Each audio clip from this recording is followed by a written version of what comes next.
Content warning. Tales of Tupenia features some depictions and descriptions of violence, as well as themes consistent with abuse and alcoholism. These are not incredibly common, but be warned. Howdy. Belby here, the DM of Tales of Tupenia. It's been a while since I checked in. Notable updates, we now have our gaming videos and the Side of Tots coming out on the Patreon, and the first 2 episodes of Side of Tots are up for free on YouTube. So, if you're at all interested in watching us fuck around and have fun, give it a look, check it out. We also happen to have a merch store now, a threadless shop that is set up, featuring hats, shirts, stickers, and more. So check it out and see if anything catches your eye. Furthermore, any likes, comments, or subscriptions are always appreciated, and nice comments will be featured on screen at the beginning or end of the video, depending on when I think is the best time. Thank you, and appreciate your support for the show. Bye.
On the Lamani Islands, they say if the Hollow Mountain sings to you, you should always listen, for the song itself can carry you out to sea. This was, of course, the one place Uprush always wanted to go. Dmitri Zephius gained the nickname Uprush from a young age, as he always displayed a surge of emotion and passion, strong enough to sweep away any who were ill-prepared for his enthusiasm. He's like an uprush of seawater when he talks, became the easiest way to describe him to seafarers, wondering why an 8-year-old might be hanging out by the docks so often. Aside from his enthusiasm regarding shipfaring, Uprush's mother helped with restocking seafaring ships that would stop by the islands, so meeting seafarers was the norm. This norm for young Uprush was shaken up when a young girl with curly hair made her way onto the island, proclaiming all the world's gold and cookies would be hers someday. From then on, Uprush and the girl nicknamed Cookie would spend their days together fantasizing about being adventurers out on the open sea. Cookie's father would take Uprush under his wing, despite the concerns of Uprush's mother. As he became a man, Uprush gained respect and camaraderie aboard the ship known as the Great White. But Uprush saw a side of the captain no one else quite recognized. Amidst an attempt to convince Cookie to leave the crew with him permanently, Uprush was accused of mutiny, shot in the chest, and left aboard a dinghy to float out at sea. The last thing Uprush heard was the sound of his friend's voice, the splash of the waves, and the sound of the wind's song, all before reaching the unfamiliar shores of Balestone. Chasing away back out onto the open seas, Uprush took up bartending to accrue enough coin and a new crew, all with the hope of reuniting with his dearest friend.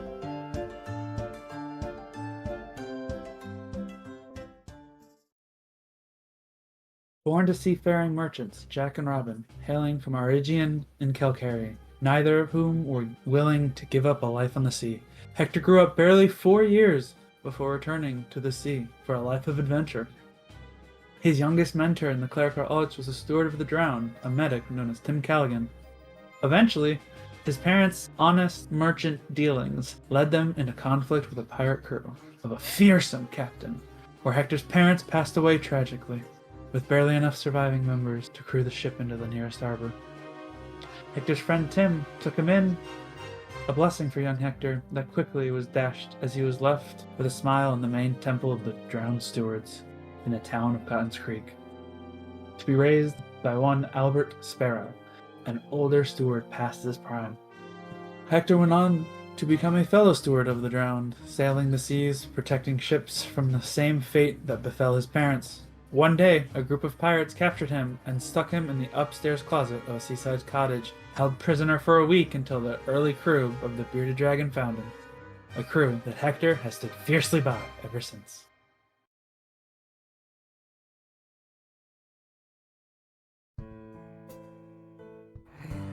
Grow Kadag was born and raised in the kingdom of the Red Dawn.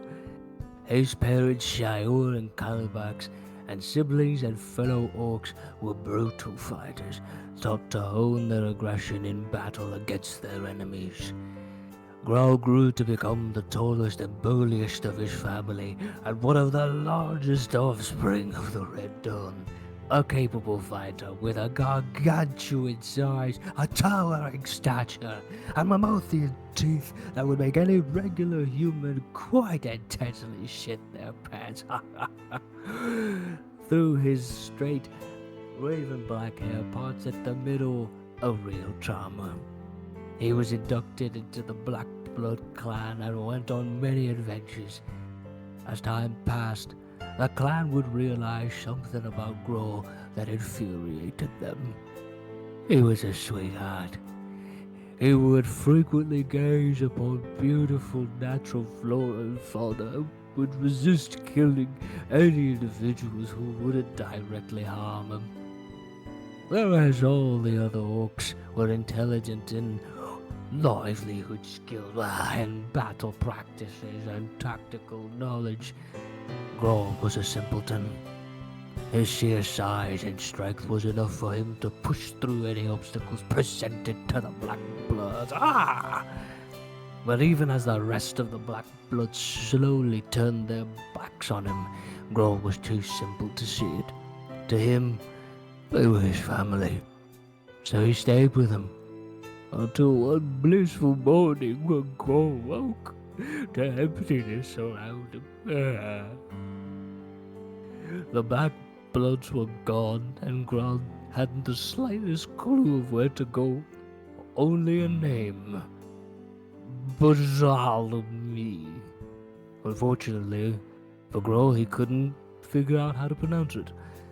He wandered the countryside finding people who at first rejected him and were scared of him, but would warm up to him through his politeness and simplicity. After many months of wandering and helping, 3 years later, Grow would eventually make it to the city of Benict in the kingdom of Pustab, where he befriended a total bar owner, Rue, and would help her with chores and errands. The city of Benict would see that Grow was an enigma, a condemnation of their treatment of orcs, but some would have prejudices too deep to set aside. Grow left the city, joining the crew of the Bearded Dragon to chase the thrill of battle and to make a new name for himself. With a new crew, a new weapon, and a new cause at his side, Grow's path wanders far away from those who once threw insults his way, even if he was too simple to understand them anyways.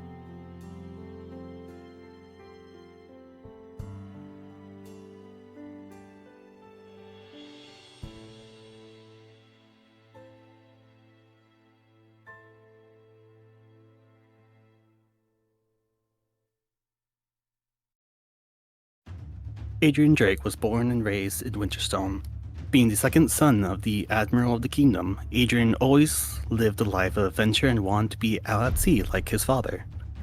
He and his brother lived their early lives with a nanny, though Adrian snuck out multiple times into the slums, getting into trouble with his best friend Karn. Later on in his years, he was hired onto the Agalita, a trade ship with an older captain Adrian saw as second father. During one voyage at sea, an Asmer named Ariel came aboard trying to get Adrian to do a quest for his god and would not leave until he did so. While the two were below deck in a heated argument, the Agalita was suddenly assailed by pirates, an all-out assault, which was suddenly disrupted as a bolt of lightning rent the sky, sinking the ship and all aboard it. Adrian woke up in the middle of the sea alone, at least that's what he thought until days later, a dry voice echoed through his head. The self-same voice of the Asmer he previously encountered. Drake made his slow way back to port, where he and Ariel now share the same body, though not, perhaps, the same goals.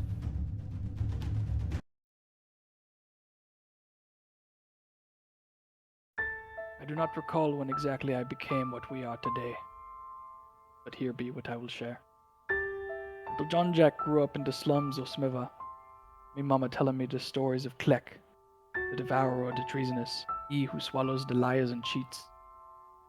Never understood why nobody heeded the warnings. We couldn't even trust our leaders, those meant to protect us. Instead, the Baron took me mother from me. I found a new home in the old elf tree, and found a new family all my own. Then he took that away too. I escaped the town with nothing but my clothes and a few friends. And me brother in all but blood, I would have followed him to the ends of the world. And I did. And we were free. But the world took that from me too. Han, my brother, he sold me out for wealth and power. Under the thumb of the Baron of Bimbolo, the very man who took everything from me, I found if you take enough from a man, you make a monster. With nothing of the little boy in me left, the fish from my mama's stories spoke to me. I thought it a mere illusion, but it delivered us to new friends and freedom. I know it take more than fables to fix the wrongs of the world. Be taken more than the blood, sweat, and tears that has already been taken. It be taken something more. With me crew, we be feeding the fishes. Kidru grew up in a rowdy family. As the eldest of 5 children, he always hoped to keep an eye on his siblings. It wasn't easy growing up in the harsh cold of Satpia, but he was happy. Playing with siblings, ice fishing with his mom, and hearing stories of Satpia's heroics and grandeur from his father. Kid and his brothers, namely Kaivan and Kalir, loved these stories, and grew up wishing to join the military themselves one day. And when Kid was only 19 years old, that opportunity would come right to his village. Kid spent the following years of his life proving his bravery and his skill, and rising up the ranks of Satpia. But in doing so, he saw the nation for what it truly was, and began to doubt the actions he'd taken under a banner he once thought was great. It wasn't until the age of 42, 23 years later, that Kid met Jesse, a young Aarakocran boy he met in a village he was sent to enlist from. A young boy that reminded him of himself. That was his final straw. Rather than setting Jesse down the path he walked himself, he took the boy and they fled into the wastes. They wandered through a barren environment, hungry, thirsty, and left with nothing but time to think about the years wasted and the people he took advantage of. That the country he grew up idolizing and serving was corrupt. Kidru was ready to give up on himself, but he was driven by a responsibility to Jesse, to get him to safety. Crossing the waste, the two stumbled into the city of Zukamel, where they were discovered and rescued by the priests of the Albetic Temple. The priests were very welcoming, and provided both shelter and care to Kid and Jesse. While the pair recovered, they were introduced by the priest to the Lambent Three, the moon deities, as well as their teachings. The serene grace of the Sapphire Queen, the strength wielded by the Copper Princess, and the willingness to change, championed by the Shattered Prince, which Kid resonated with strongest of all. After months of self-doubt, that message drove Kid to remake himself as a missionary, a wanderer, and a tool of this change, leading him into new lands, new struggles, and a new path to redeem Tupenia, as his gods and he seek to create.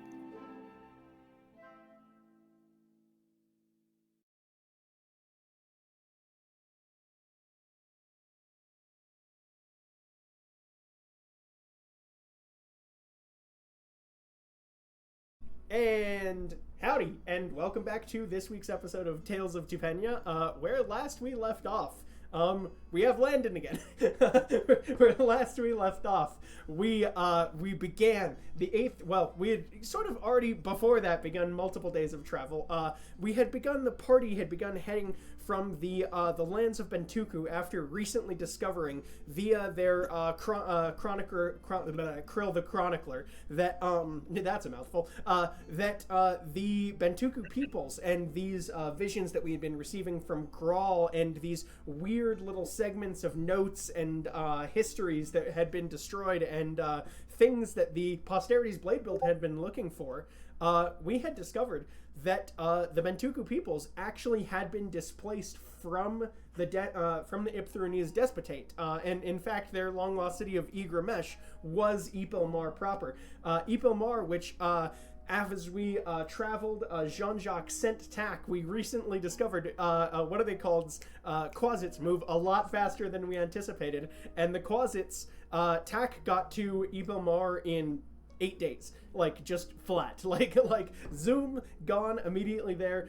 We had a little bit of a discussion where Jean-Jacques blinked into Tack and began discussing with Atimba, who was nominated to the council, with Brioni, Tumba's daughter, who was nominated to the council, with the Posterity's Blade Guild representative, whose name is Benia. And with the, in fact, Enderon, the Fist of the Past himself, showed up to this meeting very immediately after being told that it was regarding, like, important information for Iptharun. Just briefly discussed with the council. The council, seemed relatively in favor of bringing the displaced Orcish peoples of Bentuku back to Iptharun and attempting to reintegrate, now being sort of a crucial moment during the reconstruction of the I was about to say Cruntry, and I don't know why the phrasing of that just upsets me so much. There's something about that syllable of crunt that upsets me.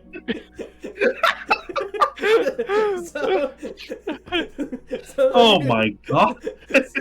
So anyway, we brought them back to, we discussed this information.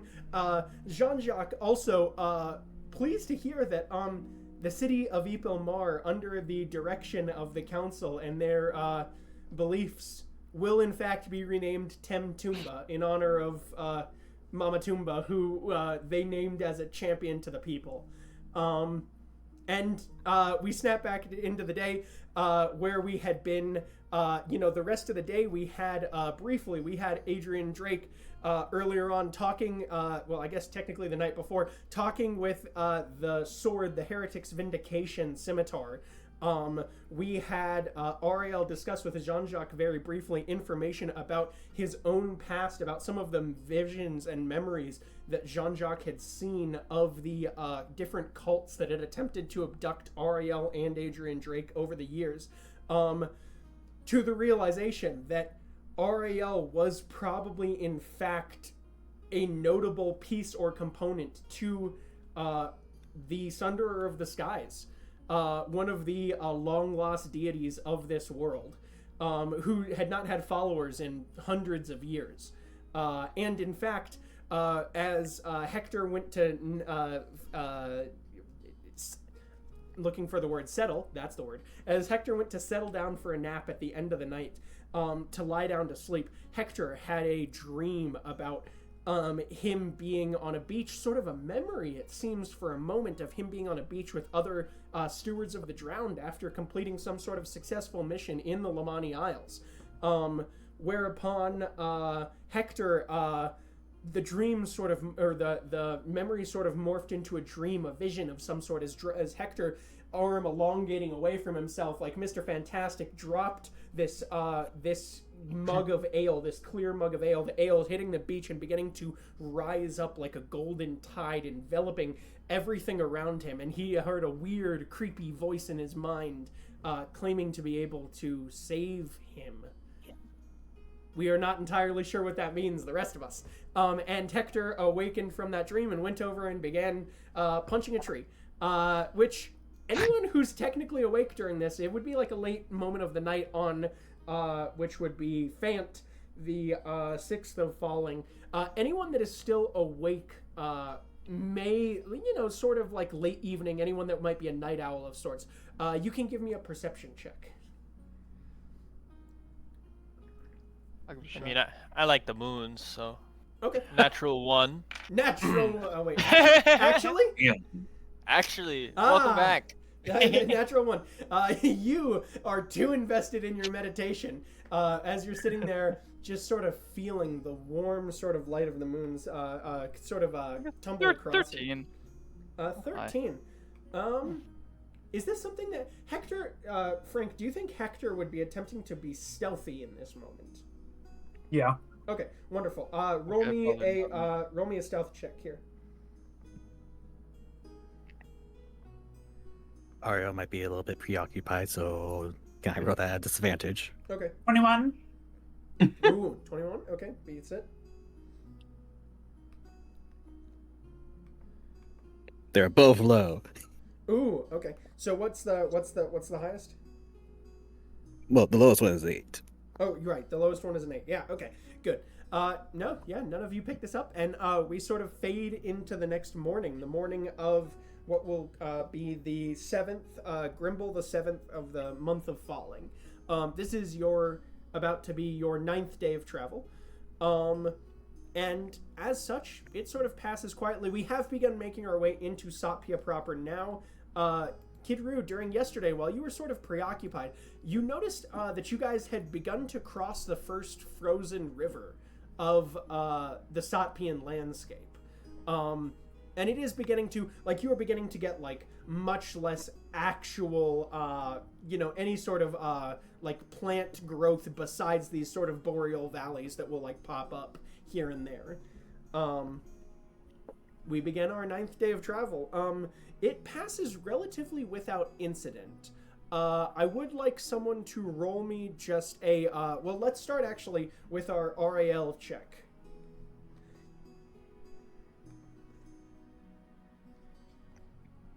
$23. 23 to remain RAL. Yeah, that succeeds. Let me check my notes list to see what it raises up to now. Okay. Oh yeah, because that was just day 2. Okay, cool. Raises up to, yep, and we're good to go. Current, this number. Okay. And this day passes relatively without incident, without the exception of, I'd like someone to roll me a... Let's actually do Travis in this moment. Ariel, if you could roll me a luck check, please. Luck. Fun. Yes. So, roll me a, let's do a D100 roll on this. So the 2D10. 100. Yes. You want to fish out my D10s? One moment. Pause, champ. Bless you. That's a D8. That's not my D10. There you are. Oh, thank you. Bless you.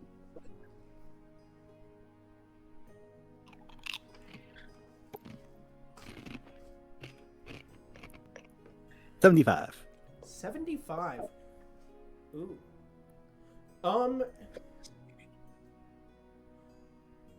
You, Ariel, you sort of hear in the back of your mind as the day passes by, you guys are traveling on your horses, day starts to sort of fade to late afternoon, passes without note, it's I would love to describe this area of the world more, but if you guys have ever driven, like, Fort Worth to Amarillo, or, like, Oklahoma to Kansas, there's not a lot going on. You'll pass some occasional different, like, just breaks in this sort of, like frost landscape, but it's few and far between. And as day starts to fade into afternoon, Ariel, you hear very quietly in the back of your mind, you hear, "They are coming." Okay. Oh, something's coming. I don't know what, but something's coming. Huh? Say what now? pulling out the rifle. I'm not taking a second. I'm trusting his judgment. Yeah. Roll me a perception Switching check. out my rapier. Wonderful. Anyone that goes on on alert right now can roll me a perception. Yeah. check. Yes. Could be all of us. Come on, guys. Yeah, it really should be everybody. 17. 17. 7. 7. Okay. What was that from Hector again, Frank? 23. 23. Oh, okay. Wonderful. Yeah, 18 for me. 18. And then what was that from Ariel? 22. Also, does Arion know what the voice was? You do recognize this vaguely. This appears to be one of the ones that had been speaking to you in your dreams. I think he recognizes it. Specifically the one where you had the large sort of presence towering over you. I think he picks up on. Okay. Yeah. So 22, 23. You guys sort of wheel around, you begin to get your horses into like a, Lord of the Rings when all the Rohirrim are like circling. You guys all begin to like circle up and like take opposite directions, looking off onto the horizons. Nothing yet. Like, you're taking a second, you're just like peering off. It is hard to make out as like you get towards evening because as the sun goes from east to west here, the sun still same direction here as it is in our world, crazy enough. As the sun goes from east to west, you begin to see like the reflection off of these patches of like permafrost makes it very hard for you to tell what's going on. But like you take a second and you really focus in and like you're not seeing anyone currently. And like you can see for a solid 40 miles, you know what I mean? Like not a lot. Mm, You wait for a moment. I want to have the ready to action to fire the bad news rifle. 40 miles away. Already, in case something comes on the horizon and I see it. This man has got some legit That's like what I'm saying. curve the bullet Yeah. type, shoot it into the sky and watch it land 40 miles away. That would be bad. Yeah, it's some SpongeBob shit. No, you wait for a little while. Nothing appears to be making pace towards you, which is odd for sure. Ariel, hit me with what would be a good one here? Let's do insight check.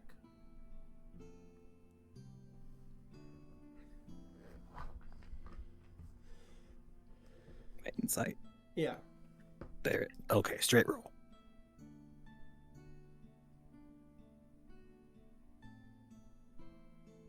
First at 20 of the day. Not 20 for an insight. First one.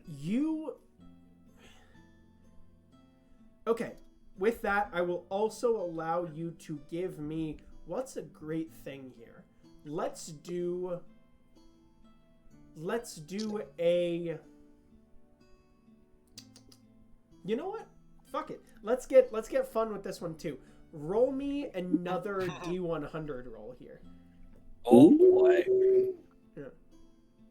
This is an interesting little situation. It grows more fascinating. Luck's his best stat, so. Yeah. Unironically, Travis, I think everything is his best stat. Mhm. I'm actually very curious. Is high good or bad for a D100? It's a luck check. I'm setting the True. Never know. True. Never know. 79. Okay. With that, you take a moment, and the natural 20 on the insight here, you're sitting there, and like as you begin scanning, you actually have a brief flash of another memory return to you. Like, you're scanning this horizon, and it like you're passing across, you're seeing the light reflect off of, some of this ice, some of these trees. There's like, you can see like a slow like hill of like glacial like pine rising in the distance, right? And as you begin scanning across, you have a flash of a memory of like this late afternoon, 3 o'clock sort of sun blinks out and you see night across the same landscape. You see the reflection of what would be the prince's moon, shattered princes reflecting off the landscape towards you. And you see very briefly, you see you look around, and it's not like the memory passes immediately. It's almost like you in the moment are mirroring yourself from the past, if that makes sense. Ariel, you look around and you see behind you, you see 5 or 6 like well decked out like soldiers, assorted types, races, classes based that you can tell. There are 2 dragonborn amongst them. There is a drow elf, sort of tall, very lanky, has like a like a shaved like sort of mohawk like straight down the center of their head, small halfling, and you like take a look at this like company with you, and one of the dragonborn appears to be walking up to you in this moment. Roll me an insight check on the dragonborn. Lots of checks, but this is you have tagged all of the things as we're going. A lot of rolls right off the cuff. 19. Yeah, 19. Wonderful. This dragonborn, you can tell that there is a small air of deference to this guy, like deference mixed with respect. And you get the sense that this is someone that has been working with you for a period of time. You don't have a lot. It's not like in this moment. How do I phrase it? This is not Ariel in this moment with all of the memories in this moment. This is Ariel revisiting this out of sync, if that makes sense. Yeah. So this guy walks up to you. You can't get his name doesn't even come to the front of your head, but you hear him just say, Captain, if we're to make the rendezvous, we need to be moving relatively quickly. And you feel yourself responding. There's like there's like a Peanuts parent quality to this moment as you go to respond. Like your voice, whatever you said in this moment has been lost to you, but like the vibe of like intention, purpose, a moment of conflict that is oncoming seems to appear to you, and you blink back out, and you, like, with that natural 20 insight into the voice here, you gain the sense that this is like whatever he is saying is coming. Like this is the Sunderer speaking to Ariel. There is a moment of clarity in this of you are being contacted by your goal directly, and there is a moment of clarity of like whatever he says is coming. It's not on top of us. It's not, he's thinking of it in the sense of how like a god is thinking of it. It could be tomorrow, it could be a week from now, right? It could be a month. But there is an important, and it is something with a natural 20, this is something important enough that he felt the need to reach out to you directly about it. Like no signs, no nothing, speaking to Ariel. Okay. Yeah. He's gonna drop from the battle stance. Okay.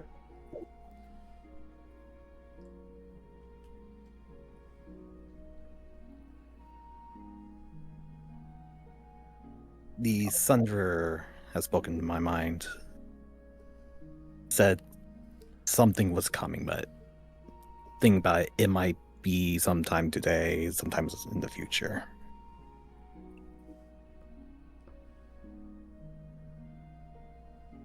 I'm gonna lower my gun. Okay. I'm going to allow Hector, Uprush, and Kidru to hit insight checks for me right now. Sure.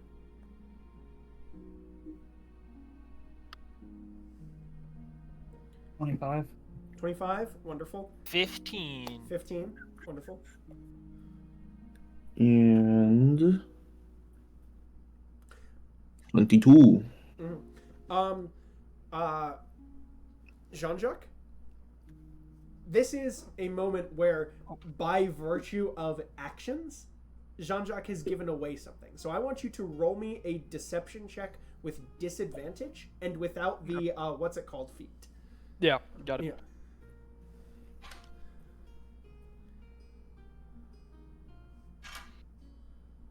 Four.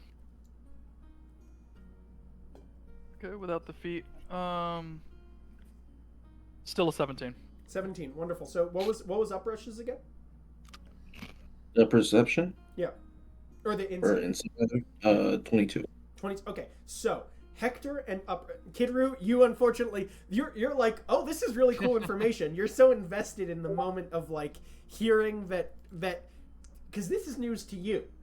They're talking about a god. Yeah, that Ariel has heard from from a deity at all directly, right? You're like, Yeah. From you, it's like 2 days ago. You're like, yeah, I mean, I guess those cultists could have been from the Sunder. That would be the only one that would make sense. And now he's like, I have heard from the god directly. And you're like, hold on, like, This is worse. yeah. That's quite a jump. like, wait up. Uprush and Hector, you guys have that same moment of reaction, but also with those insight checks, you're like, Jean-Jacques does not seem surprised by this information. Like the fact that Ariel is hearing from the Sunder, it is registering as like secondary shock to Jean-Jacques, if that makes sense. Like, this is not like full unexpected news. This is like a that's odd. You know what I mean? Sort of thing. I'm just gonna lean forward into his line of sight. Like, you know something we don't, buddy? About what? About that? The vast expanse of nothing with no enemies in it? What? Did you not hear what he just said? I talked to a storybook fish. Still getting over that. What's your point?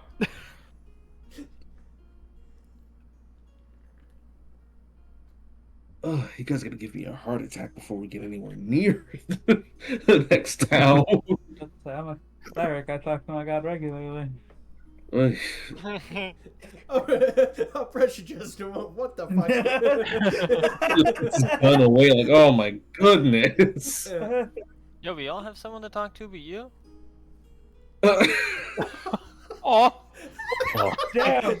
You didn't say it like that. Now I just feel lonely. Damn! Wait a minute. Oh, no. I actually just didn't know.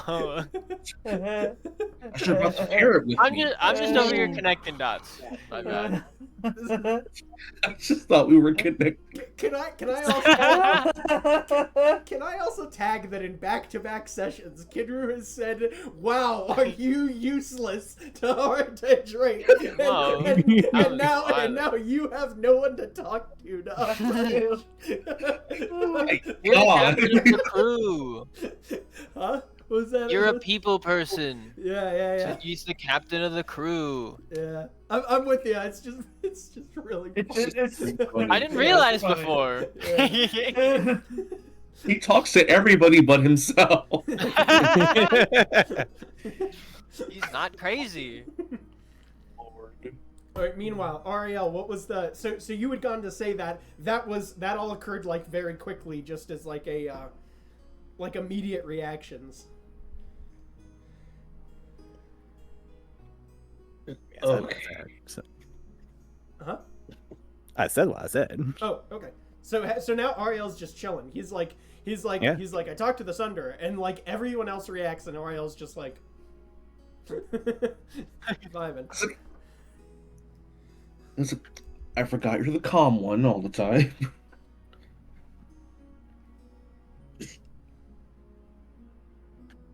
Okay. What do we do? Honestly, what do we do with that? Be ready for something to show up at any point. Yeah, I mean, what is there to do besides press on? Yeah. All right. You guys finish up that day of travel. Quiet, not a lot going on. Kidaru, what are you gonna be? So you're gonna continue your training. Are you still trying to work with the spear? I would love to work with the spear. Wonderful. Roll me a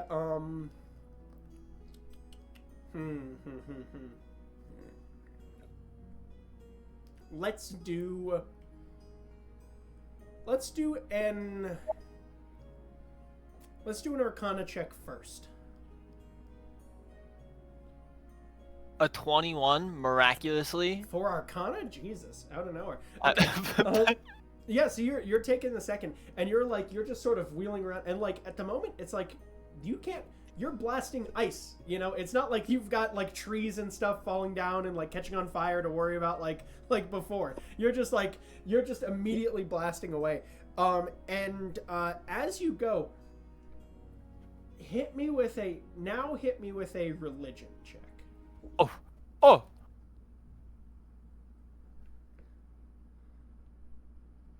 Also 21. 21. Okay. Yeah, you're trying to connect the vibes of your current, like, you're like sitting there and you're opening your mind in the same way that you would when you normally cast spells, right? And I believe right now you're still connected to the Sapphire Queen, right?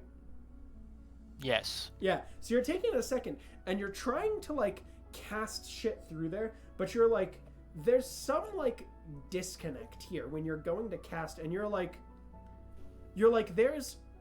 I'm trying to touch like calm sleep, you know, like relaxing, healing vibes, and like none of that is like channeling through the spear effectively. You're like sitting there like you're going to blast, and like whenever you do, it's like rather than a beam of anything, there's just like sort of like a soft blue haze that emits from the tip of the sphere, or from the tip of the spear, and you're like what what am I doing wrong here? You know, you like with that you're like there's something in the way that it's being used at the moment that you can't. I'm with you. Yeah. What else? Jean-Jacques, let's ping over to you because I know you had other stuff going. Are you working on your shadow spawns today? Yeah, I gotta work on those. I gotta figure out how to. Wonderful. I don't think I have any more like crazy ideas though. Yeah. Like I think I'm out of like weird experimental shit to risk life, live, insanity on. Yeah. Oh no.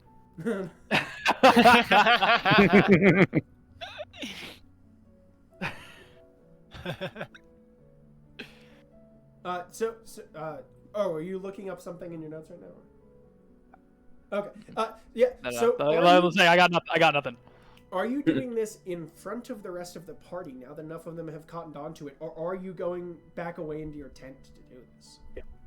I think I could try it in front of the party. Okay. And maybe they'll have some insight that there's something I'm missing because I'm not.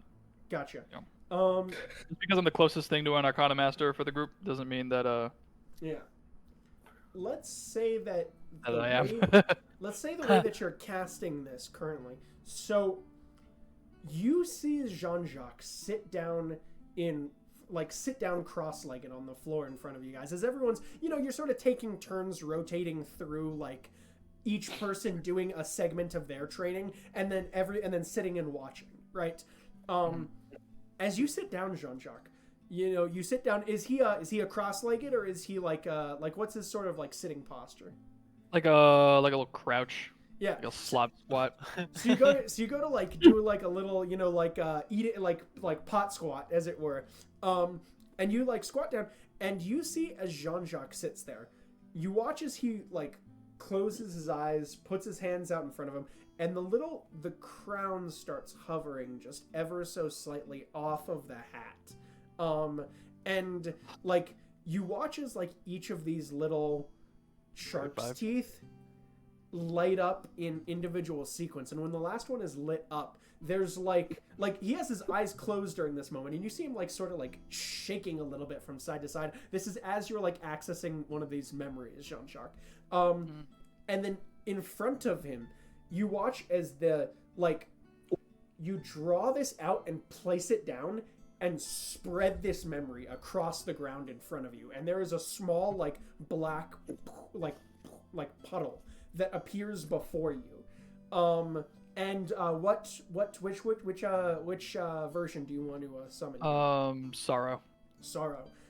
Let's say, yeah, in this memory, this is the moment, and you guys see very briefly, just reflecting across the surface of this. I'm gonna let everyone roll a perception check here. Okay.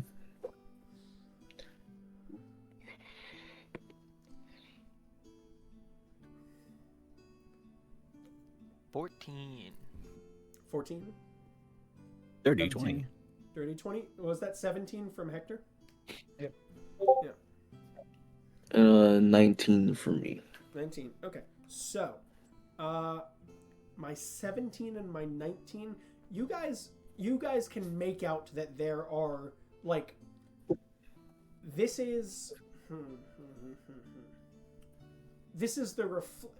the slight reflections of something at night, right? It is hard for you to make out what the reflections are of, but you can tell that there are like figures moving across this black like reflective surface, right?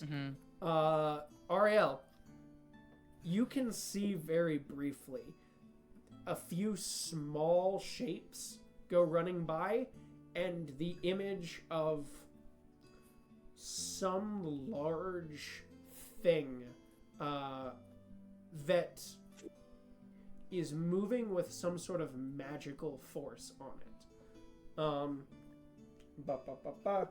Give me one moment. Pause champ. I'll give you 2 moments. Yes. You'll give me 2? Thank you. I appreciate that.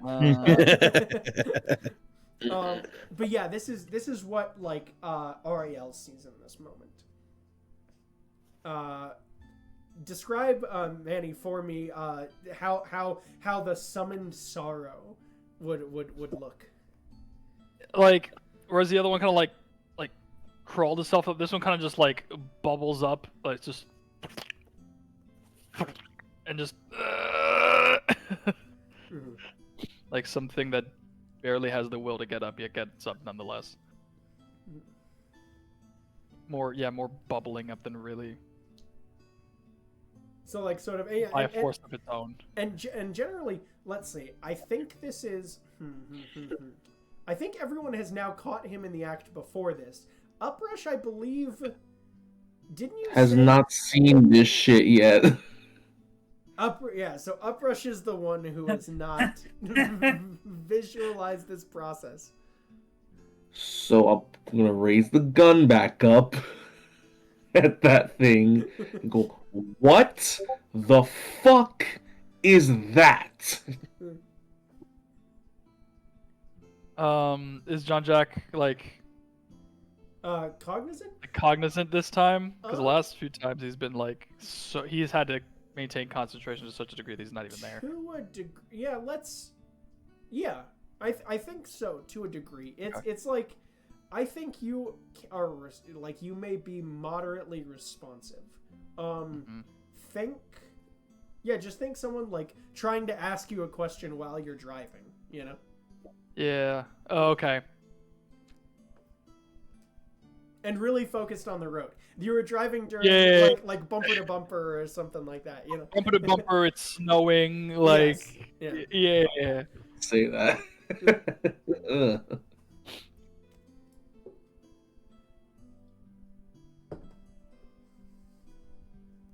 I'm not sure.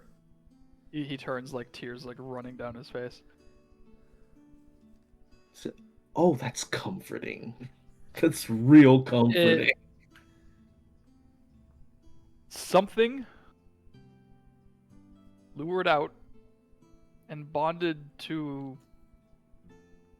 a physical manifestation of sorrow.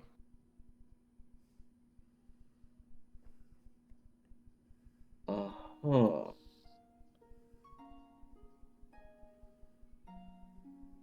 Have you ever felt a depression so deep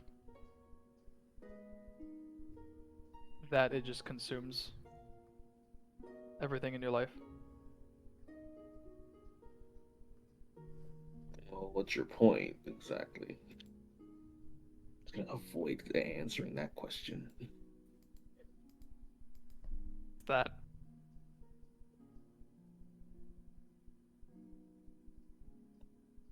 It's gonna except it can gently touch lower- things.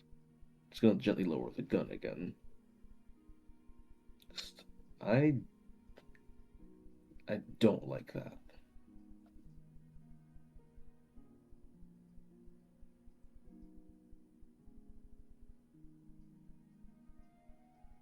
Yeah, I'm still unconvinced how I feel about that.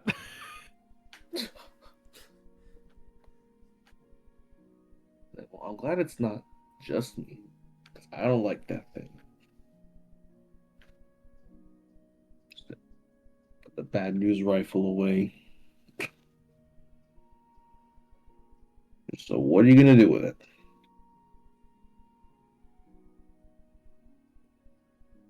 It can hurt things that want to hurt us.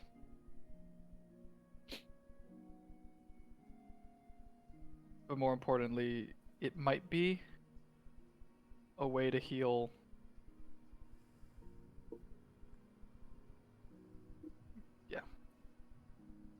not it, the way I made it. Right. Yeah, might be a way to heal her. Maybe. I don't know.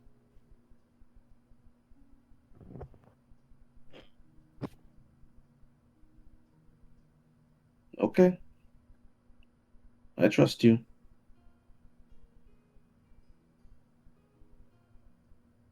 John Jack instantly loses concentration. I thought so. Let's see. Let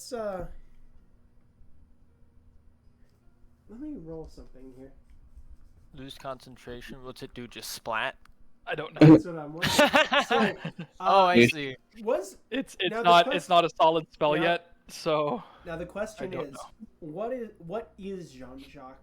Like, what is it? Just the feeling of trust that Jean-Jacques is? yeah. They said that despite him disliking it, despite everything else, he's like, I trust you.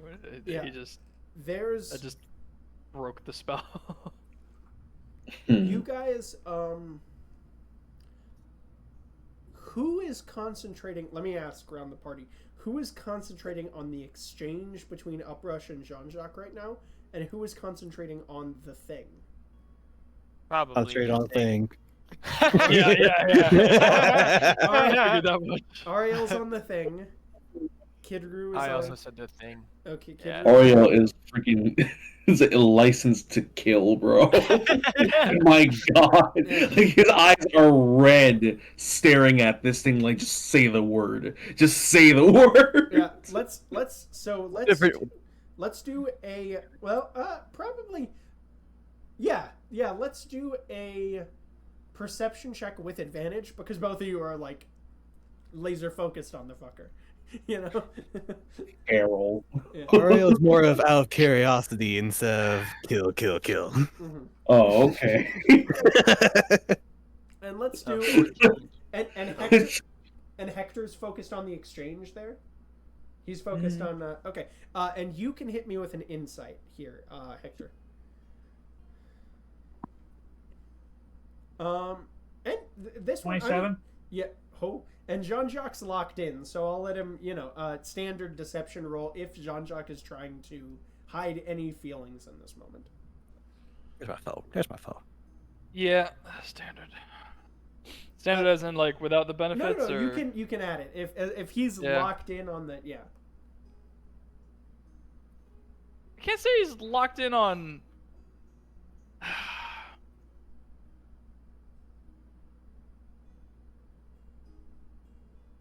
Depends on how likely you think it is that his mask slips. Really, you know what I mean? If he's I think by definition his mask has to slip.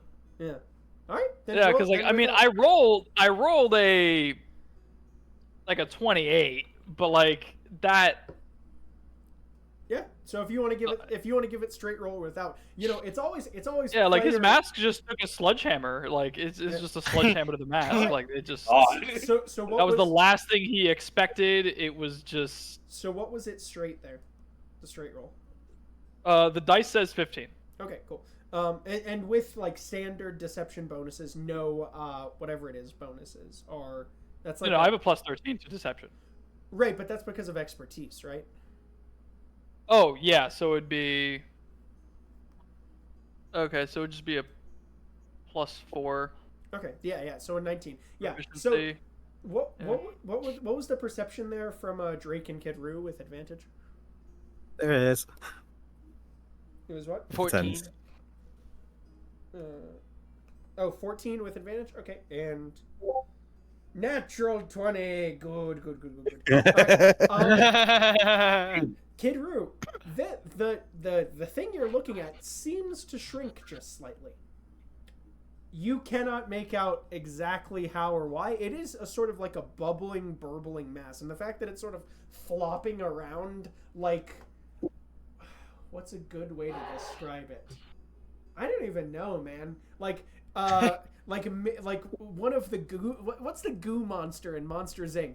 that like just sort of like wanders around the factory? Yeah, that guy is just sort of blop, blop, blop, blop.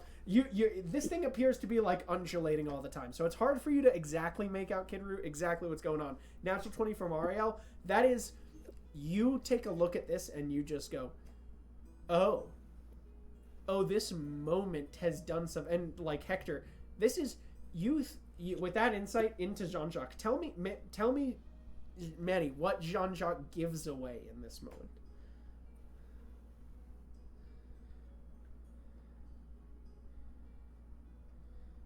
Like, when...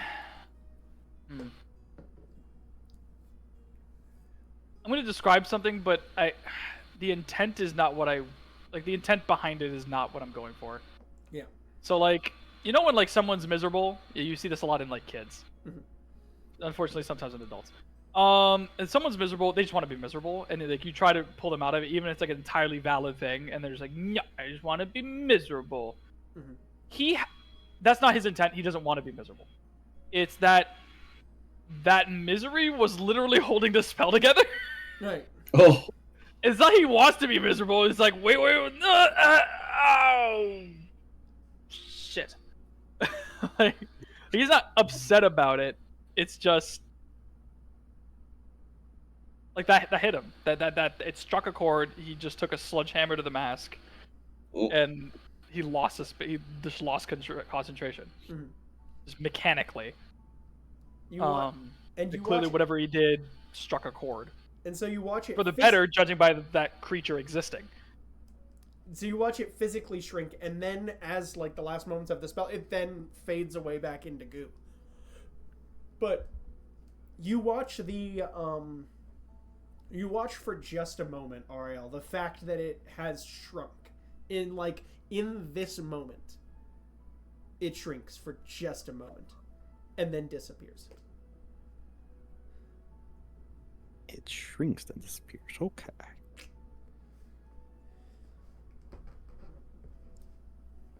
Interesting. I love that. It's nice. And Uprush is laser focused on Jean-Jacques. No, he hears that slide. He's gonna look right at that thing. Oh, there it goes.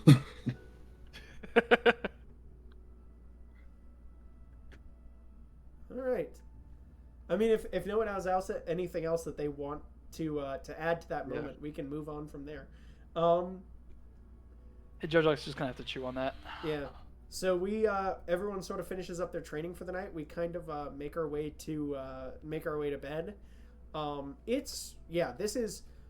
This is still this area of Satpia that you have come into. It is you guys are sort of the area that you picked that you sort of settled down in, you guys had sort of like an overhang of like a piece of where the permafrost looks like it had broken and fallen away down sort of into like and filled up almost like a cavern below. You guys have sort of like gone in and carved away like a sort of cavern just away from the winds that you have managed to find. Also relevant that I will begin mentioning, not for this moment, but for going forward, for this second week that we are about to go into. We only have survival, like food and such that we had packed, survival equipment, food, water, for 2 weeks of travel. It will be 3.5 weeks too. So at some point we will either be doing survival checks or levels of exhaustion. So let's see. You can't forage for food? You can, as along the way if you want. That's what the survival checks will be for. Gonna teach the fellows a little bit of ice fishing. Oh, wonderful. That's not bad skill to have at all. So you see Kid Roo kind of make his way down to like this lower portion off of where the sort of fall away has happened. And let's see. Kid Roo, how do you break the ice? Like, how would Kid Roo as a kid have learned to break the ice? I really hope he tells us. I mean, as a kid, I was probably just shown the correct method from my parents, but like as a kid, what do you properly remember? Well, that's right. Well, I'm wondering if it was like, because you're part of your Eric Cochran family has developed to live within this environment. So like, do you guys have like a kit that you use? Do you guys like use your beaks? Like, have you managed to Whoa, have some respect. What? Obviously, we use tools like the average. I mean, you don't know how anyone's developed. Some people Specific species of bird is not good for pecking. They might either. Who knows? Breaking ice with your beak is crazy. You gotta find like a nice thick section of ice so you don't fall in after you break it. I'm not getting through that with my mouth. I mean, Wifey's mad because her eyes got dilated. She has to wear sunglasses to withstand being inside. She's mad about it. Yeah. So you sort of take out. You have like a small, like effectively, like it's a set of like chisels and a tiny hammer that you have like used to like like and then you go in with the sort of, I believe the current like. Forgive AJ for not knowing a lot about ice fishing. I believe you have a large saw that eventually then goes in, correct? Sounds right to me. As a professional. You can either use a large saw, or you can use like a spiraled auger tool and just right. and just drill it. Obviously, I carry one of those spiral tools with me everywhere I go. You cannot. Of course.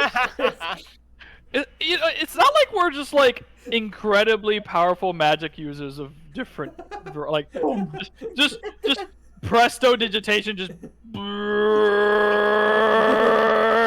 the eye. Meanwhile, Kid Roo is teaching you guys how to properly ice fish. Hey, it could be helpful. I'm sawing out my hole. I'm And they watching just from the blast bank. the hole like 20 feet over. Like, okay. You're like, oh. I'll push watching from the bank. He's not gonna step out until it's done. All right. He's gonna be admiring from afar, like, wow, that really is something. Hit me with a survival check. Me, probably? Yeah, you can lead. I'm so good at these. 8. Ooh, 8 on the survival check. It's been a while. It's been longer than you remember. So, like, as you're working on this, you're like, wait a second. You're like, do I use this? You're like, do I clear a space for the saw before I start using it? Am I trying to like you've begun like hammering in these little like pythons to like basically break the ice in like a section around here, and you're like, actually, I think maybe I'm supposed to. You pull out one of them and you tried using the ice to like cut through the hole that's got. It's a little bit of remembering. You know what I mean? It's like the how to correctly like rosin a. You know what I mean? Like a string of bow or something like that. Meanwhile, let's do. Yeah, because with an 8, I don't think you gain much here. But if we've got, I haven't been up north in a while. If we've got a magic fishing party here, well, actually, no. Kid Roo led the survival on that one, so we'll. Oh boy. Yeah. Oh wait, did you say help action, Frank? Surely someone could help me open a hole in the ice. I feel like he's showing us, like, we don't know how to do this, so I didn't want to step in. Like, I could be like, can't we just like press rude? Yeah, I was like, I'm gonna let him forget. He's our Iceman. Like, well, let me verify. I'm willing to admit defeat. I'm willing to take the step back and be like, all right, guys. Well, let me verify here, because I think Frank said, did you say help action or did I mishear that? Yes. Oh, help action. Okay. That. Yeah. So you can roll again here, Landon. I hit these. I hit these. A 10. 10. You managed to catch one fish for dinner. That you guys have. I don't know what you guys are eating. No, I'm joking. Yeah, it basically. I can chill, warm, or flavor up to 1 cubic foot of non-living material for 1 hour, so I could just. However, we have that is. It'll take a bit. The survival check has I'm gonna be doing it like it's still fishing. Like fishing is still a survival check. Yeah, but kid, I think we could just makes a hole. Melt a hole in the ice. My magic is not that intricate. My bad. Well, it'll more take of a while. hole digger. I can't make it like really hot. I mean, I'm sure Ariel can, but I can't make it really hot. If you use the auger in the warmed up ice, it might go a lot faster. He made it about teamwork. I'm in. And you guys, you managed to catch one fish that basically adds, some additional texture and flavor to the rest of your guys' dinners for the evening. And like I said, we still have another week of supplies, so you got time. As you guys kicking off rust. As you guys sort of all go to bed down to sleep. Speaking of rust. What? What? What a non sequitur, except Kid Roo. As you go to bed yourself down to sleep here, you're sort of nestled in. The weather's nice again for once. Like for you, it's you're sort of, especially with like this like full chainmail thing you got going on in the like warmer areas of the world. It's a little heavy. You know what I mean? However, you find yourself as you go to bed down comfortably. You sort of wake up and you find yourself standing once again in the temple in Zukamal, in the Albedic temple. In the tower that you least often frequent. The harsh brass and copper tones of the metallic, like sort of highlights, reminding you of somewhere else. Somewhere more familiar. All around you, small triangular walls rise, adorned with a variety of weapons and shields, and the ground before you, rather than containing the prayer mats of the Sapphire Queen's Spire, as the one you were in before, sports a pit of sand containing several standing training dummies, worn smooth from all the years of use. Hello, Roo. Not very common to see you frequenting my tower. You you feel this sort of presence behind you. It's not often I try and come here. Understandable. I mean, it takes some time to get more familiar with you kind of feel like almost like a wry chuckle, like with one such as myself. It's hard for you, isn't it? Yeah. Not as easy as with the other two. I'm sorry.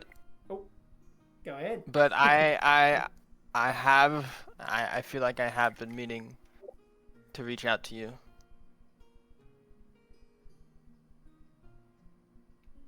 Interesting. Of your own accord. To be honest, I was just going to be telling you a bit more about why that magic you was trying wasn't working. But you wish to seek my aid. Yeah. It's for as long as I've served the three of you, I've nearly always been able to show people a better path, a more happy and righteous living. Of course, there are the exceptions, like the demons and the undead and the other soulless abominations. You watch as the sand in front of you begins to replay different memories that you're having.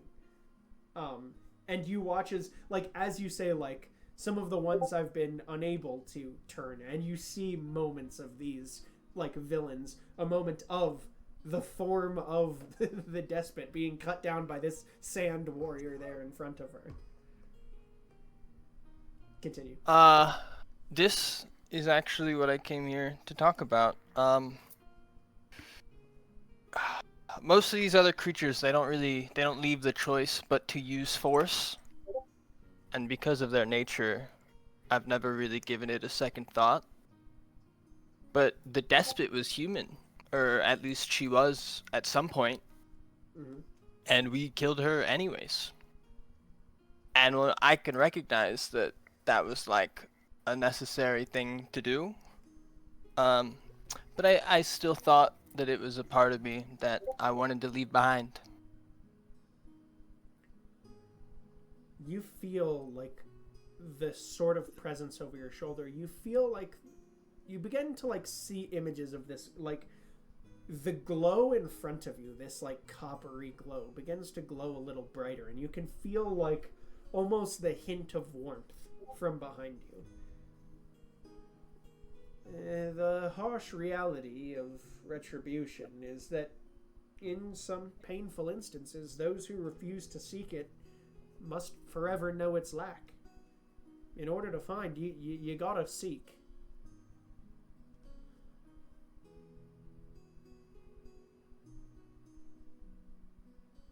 Yeah, it's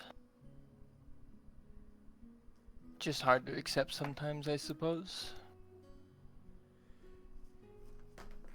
It's true enough. I mean, like I said, it's hard to go and you sense her thinking for a moment, thinking about how to place her words. It's hard to come to terms with a decision like that, with the idea that you can no longer help someone. Because, especially, as my mother and my brother try and portray, it's a path like that, you have to be willing to offer it to even some who don't seem redeemable. But again, they gotta be looking for it themselves. I think that it's hard to force anyone to change in a way that's not change they're looking to make. This despot that you spoke of, who channeled the power of my father, she's one such. Her mind warped and twisted beyond the bounds of sanity, serving this ancient evil she's working for.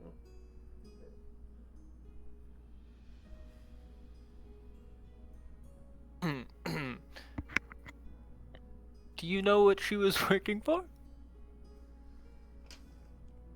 I know no more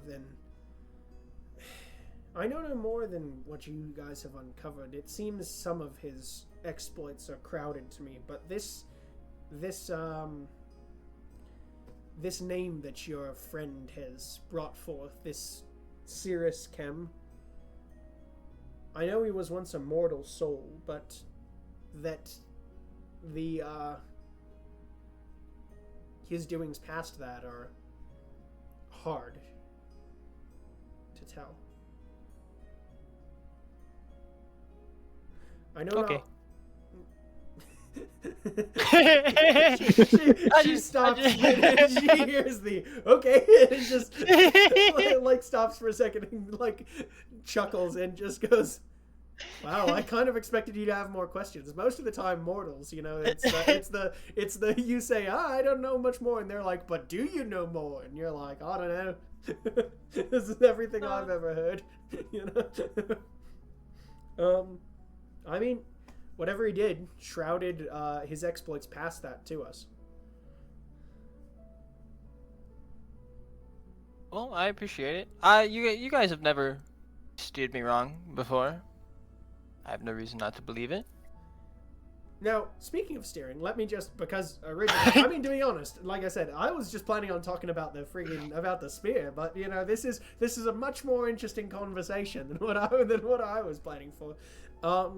She sort of like, you feel like very briefly like it's hard in dreams. You don't always necessarily feel like your body is there, especially like, you know, like dreams in which you are communing with your gods, right? So it's sort of hard, but like in this moment you suddenly feel your body there, Kidru. Like your body is all of a sudden around you, and you can feel the weight of the spear on your back. It sort of like floats out in and before you and just goes, she goes, I think the issue that you're finding here is that it's hard to channel the magics of my mother and my brother, which are more well, useful rather than the sorts of services that I provide. Give it a try. You feel the warmth, like you feel like almost like the beginnings of this warmth beginning to embrace you, and you get the sense that she is offering something in this moment. She's offering. I'm not one to deny. I'll give it a shot. You feel this glow begin to suffuse you, and you see you can now see the parts of your armor begin to, which normally reflect this light blue or this light lavender light, begin to reflect this dull copper sheen. And as you pick up the spear and just like allow yourself to feel the channel, you gain the ability that we discussed before. Which, I mean, you showcase at your convenience. Basically, as this sphere just boom, like erupts. And you unlock the ability to use the spear to channel your magics. Amazing stuff. Thank you. Yes. And at that, we awake from the dream. Into Grimble the 7th, and no, wait, we just did Grimble the 7th. This is the 8th. God damn. Wonderful. And I would like someone to roll a survival check for this week. This will be the week of travel, as we are. Not me. Not him. Anyone else, please. Okay. I'm good at these. Cool. You win these. I don't do luck rolls. Well, This is Humble the 8th. That's all right. It's all right. not horrible. Wonderful. All right. The beginnings of the week, I think you guys begin to fall into a steady rhythm. Like, I'm gonna allow you guys to interrupt if there is a specific thing you would like to do, but you guys begin to fall into a steady rhythm during this travel. The different you begin to see that there is now just the slight edges of you begin to see that there is the slight inclination of like a channel that has been carved by what appear to be wagons traveling southward from some city up north. Doesn't appear to be in the direction that Kidru is guiding you, but it is notable along your way of travel. You don't really see anyone currently traveling along this portion. On the... What would be a good time for this? What time are we up to? We're up to 5:31. Okay.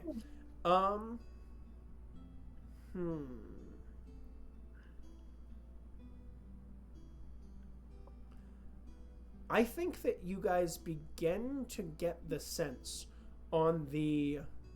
So over the period of this next week, I think you begin to get the sense on the 7th day that you are being tracked. Like, you just begin to, like... There's, like, points of... Like, I'm just going to say with the generalized perception checks that we had, that you begin to get the sense that there are, like, points of what you thought originally were, like, different, of these forests that you've passed or things of that sort, that are staying the same distance from you as you go.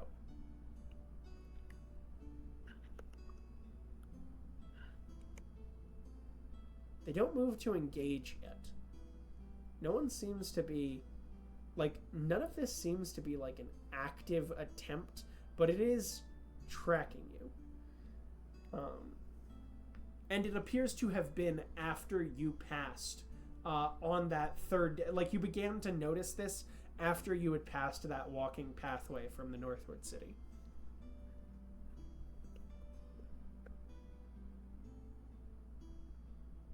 Brilliant. Would I know what the city is? History? Yeah. Maybe? Yeah, hit me with a history check. A natural 20. City check. Boom. So you guys, because this was around day... Well, actually, so I guess you would have passed it technically on day... Is that right?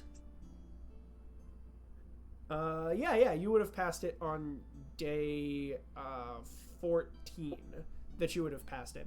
That was there's a river that leads up that way as well to the city of Sepulsfavar. That's how you pronounce that? Okay. Yep. I was gonna call it to what? Sapo. you can. It's spelled as you describe it aloud to the party. Spelled Sapolsfovar. Sepulsfavar. All right, native man, you're up. That's got to make it into the combined notes. You mean Sapo? Of course. Yeah. Your boy Sapo. Yeah, it's that this is one of the cities that has been run by one of the members of the Council of the Frozen Branch. That the notable senators have been. We're getting new factions. Ooh. Yeah, new factions. You know New that fact. notable senators are in control of this city. I believe it was... Hold on, time out. Must search private notes. Did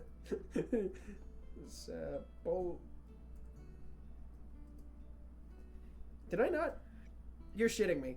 Did I not pin this? Uh-oh. I might be a buffoon.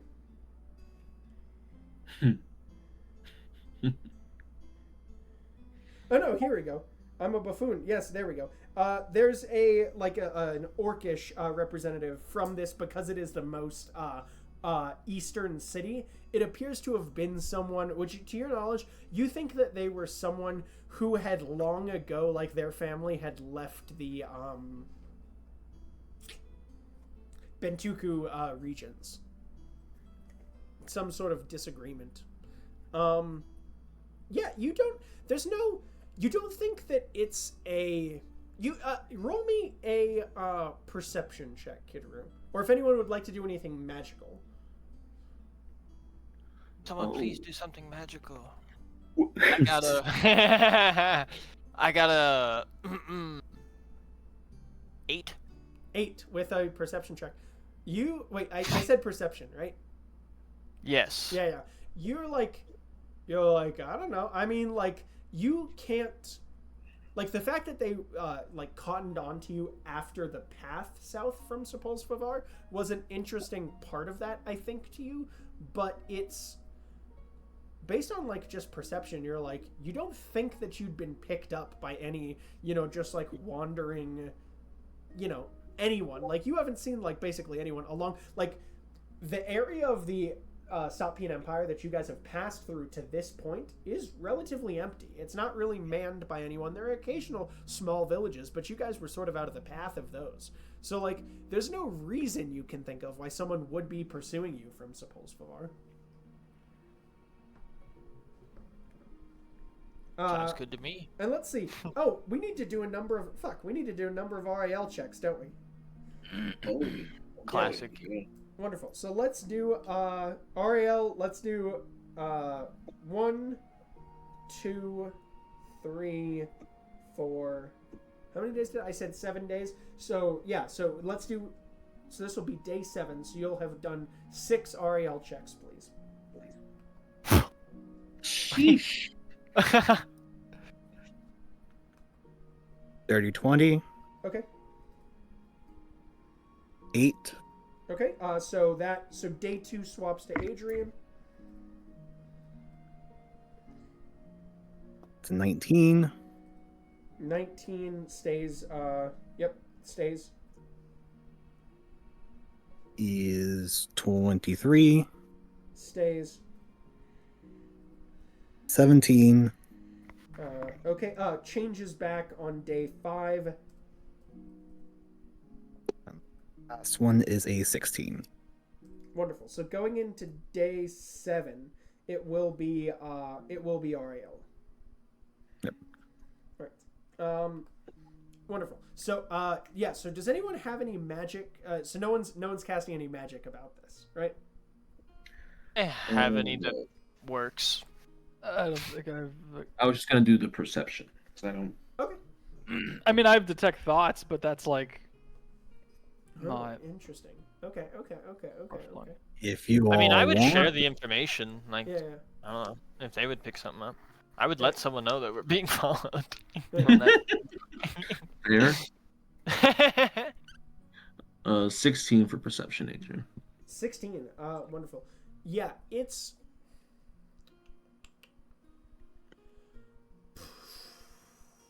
What would be a good? Yeah, sorry. Don't mind me while I zone into the Aether for a moment. Yeah, Okay. it's. They are keeping pace behind you as you guys begin to go into. So this would be going into day 8 of the next segment of travel, like of the second week. So day 8 would put us at. Actually, let me just keep track in order. Day 17. So you begin to they are keeping at pace with you. They do appear to be tracking you with a perception of 16. You guys are sort of leaving behind a notable path. Like any storms that have been coming through, like every so often an RAL or a Drake storm will clear, but it's not doing it all, you know what I mean? Like it's every couple days you're being cleared. This is not something where they seem to have cottoned on to this in the last few days.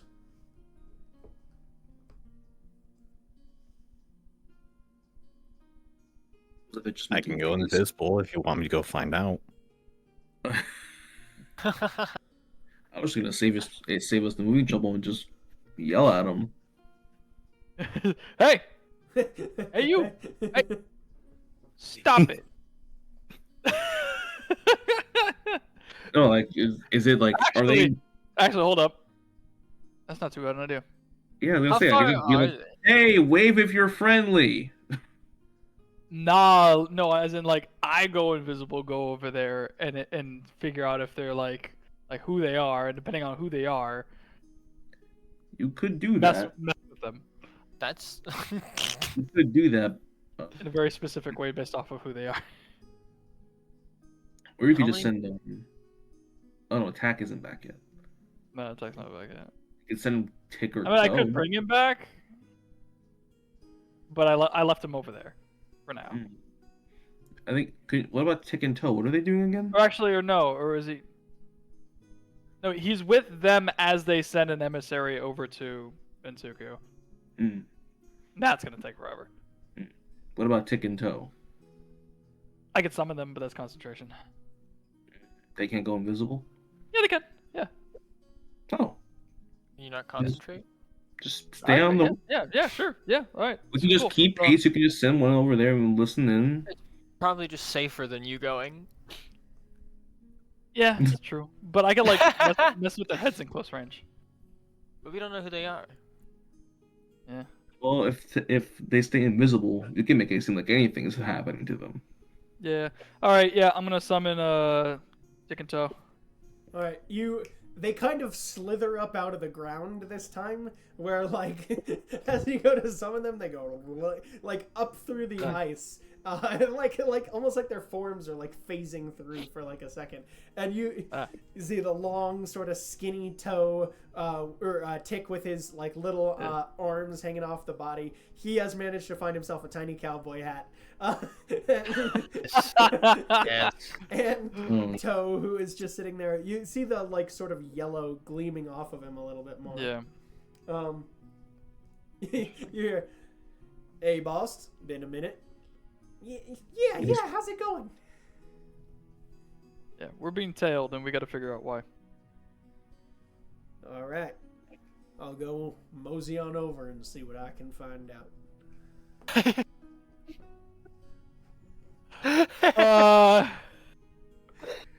Maybe this was a mistake. We need to give this tiny cowboy a tiny horse. Yeah. Do you say that aloud? Even a duck? He goes. You see his expression sour, and he goes. Hold on one moment. I need to look up where I put this fucking note. Oh no. Did I put Him in the duck. No, did I not put it here? Oh no, wait, I took a screenshot. Shit, this is relevant. Yeah. I mean, they're shapeshifters. Toe can be the horse. You see his expression sour for a second. His little dark beady eyes like somehow become blacker. And he just goes, I was looking for a king otter, but all I was able to find was a barnacle goose. It's not the same. What the hell? What is happening to my minions? Tick knows his bird. What is happening? What have they become? What one is tainted by good magic turned evil, and the other one's a cowboy now. He's a cowboy now. Yeah. He just goes, "It's not the same."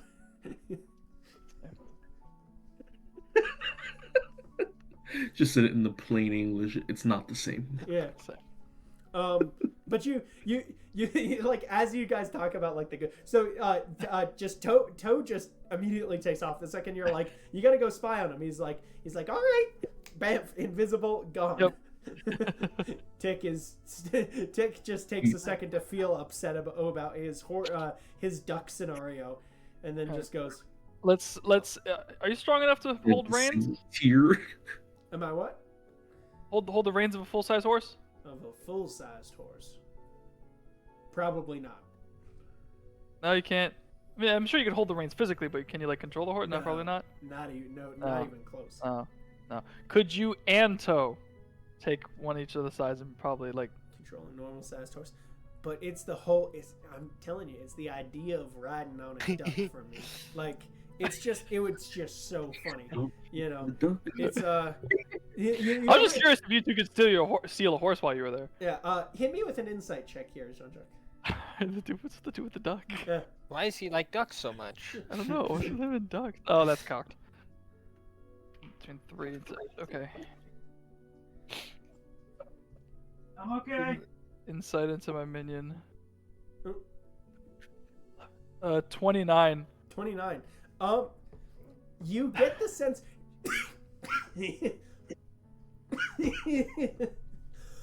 I'm laughing. It was just that funny. Yeah, exactly. You get the insight. You've now spent enough time with Tick and Toe that you've begun to be able to read their little faces individually, right? And you can tell. You ever seen the expression when an old man is about to tell a pun and he's just laughing at the idea before it even happens? That's what's going on in Tick's head right now.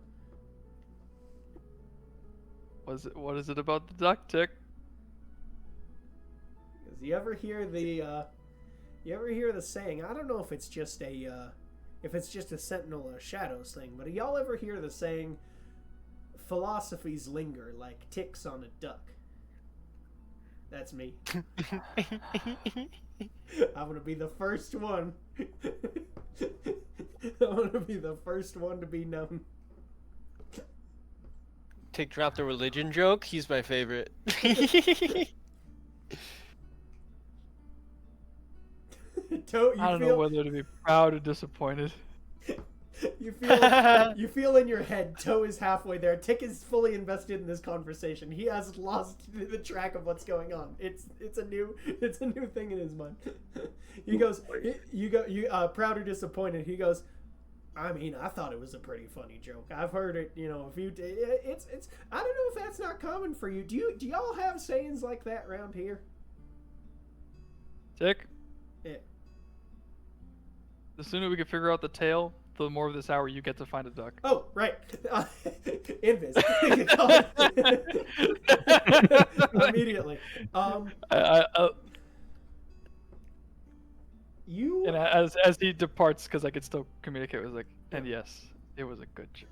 Hell yeah. You feel they're allowed to be? They're only summoned for an hour? You said, right? Or...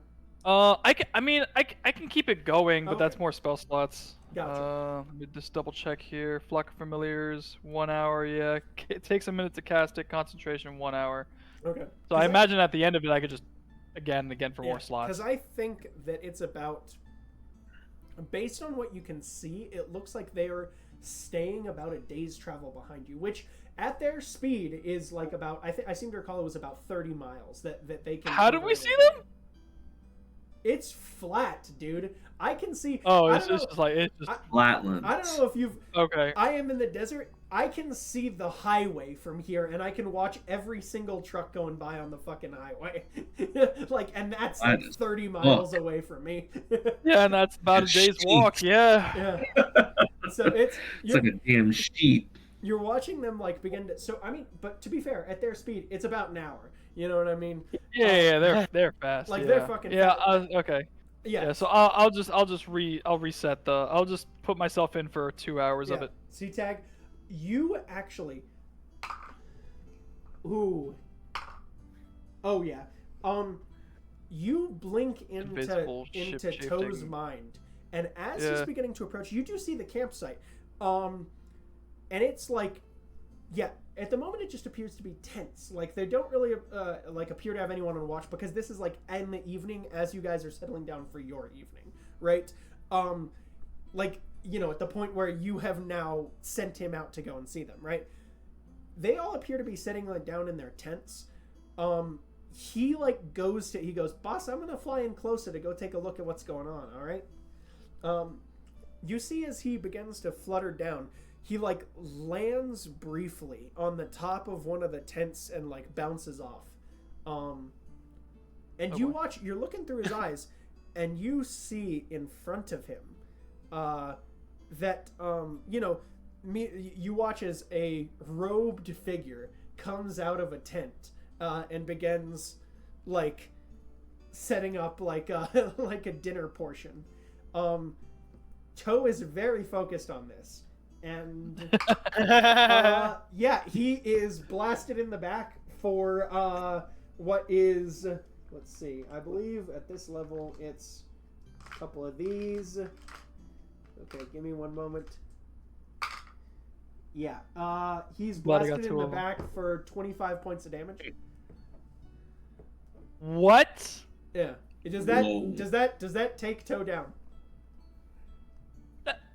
That takes a significant portion of me down. The dude's got the HP of a toothpick. Yes, It takes him down. How much does he have? Let me see. I'm gonna find it. Sheesh. No, that's a swarm of rats. They might have to deal with that later. Yeah, the dude has. Let me zoom in. Why is that hard to see? It's 7 hit points. Wonderful. You feel a weird sensation. You've been there in the death of a familiar before. I believe when what's his name exploded, when Tack exploded during the battle, right? Yeah. There's the sensation of very cold across your body and then very, very hot out of nowhere. Oh no. Whoa. That's not good. That was You either have the a weird- smell or Toe being pulled between two destinations. You have a weird moment, actually. You feel your brain go to shift into Tick, and it doesn't. You see like split vision, like you're playing like a split screen video game of one eye, and you see from Tick, who was tailing Toe, was a little bit behind him. You see a flash of golden light and like blackness erupt from the location where Toe was shot. Oh. You hear, boss, I'm still here. I don't think I'm. Well, hold on, boss. Wait, where's Toe? You still see the guy in front of him, the cultist, who is now on alert, by the way, immediately on alert in this moment. So I'm sorry, he got hit, he detonated, and then came back. He did not die. He didn't die. Did not drop. You felt his hit points hit 0, and then Okay, if this was not such a foul substance, I would be making it like an industrial factory right about now, because that is awesome. It turns them into mini auto respawning nukes. It doesn't appear that there's any damage. This just appears to have been the trigger of this instance based on roll an Arcana. Oh, okay. He didn't detonate. It was just the dude popped like a Minecraft totem of undying. You triggered a beam. You have activated Okay. beam. Okay. Was it Arcana? Yeah. Arcana. Yeah, like 11. Yeah, and that was the information you got with that. Of you're like, well, he didn't really explode, but like the sensation of your brain trying to shift from one familiar into the other, and then being like grabbed by like, no, this thing isn't really dead, so the effect can't go off. Was odd to you. You hear Tick just go, boss, and meanwhile these cultists. You hear one of them shout something in a language you don't understand, and Tick is shot for another. Hold on. Another 12 points of damage. Wait, Tick or Toe? Or Toe is shot for another 12 they points just, of they damage. just hit Toe again. Dude respawns, they just hit him again. Alright, Tick, they can see you. Stay hidden. Toe just goes, yeah, I've picked up on that, boss. I'm kind of... He, like, looks around. You see from Tick's perspective, from the other angle, as this, like light and, like, yellow and black effect. Think of it like rays that are radiating off of him, just sort of swivels in one direction and swivels, and they're starting to dim a little bit. But he's like... Dude's over here respawning like the... like Beauty and the Beast, like the dude's like, meanwhile, Tick goes, boss, I think you're gonna be in some trouble for that. I don't think that's supposed to be happening. You know what?